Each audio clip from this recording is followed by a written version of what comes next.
বিশ্বকবি কবিগুরু রবীন্দ্রনাথ ঠাকুরের একটি গান আজ আমি প্যারোডি করেছি। প্যারোডি গান কাউকে আঘাত বা অপমান করার জন্য লেখা হয় না, নেহাত কৌতুক রস সৃষ্টির জন্য লেখা হয়। আমার অতি পরিচিত কাছের তিনজন মানুষ, গোবিন্দ যাকে আদর করে গবা বলি, নমিতা এবং মৌমিতাকে নিয়ে এই গানটি লেখা। গানটি গেয়ে শোনাচ্ছি।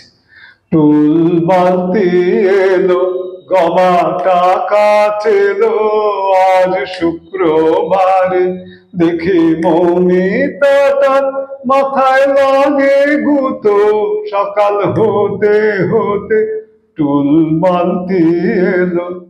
ছড়িয়ে ছিটিয়ে থাকা শিশি খামেরা ফেলে বড় প্রমাদে, আর নিকা মনটা না কিভাবে খুঁজি পড়ি বিষম ফাঁদে।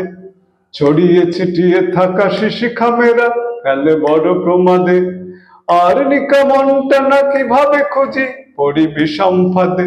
সেই মাঝখানে তাড়াতাড়ি নমিতা আসে, এসে কাজেই ফাঁসে।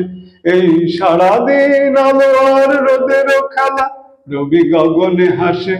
টুল বালতি এলো, গবা টাকা চেলো, আজ শুক্রবারে দেখি মৌমিতাটা মাথায় লাগে গুতো, সকাল হতে হতে টুল বালতি এলো।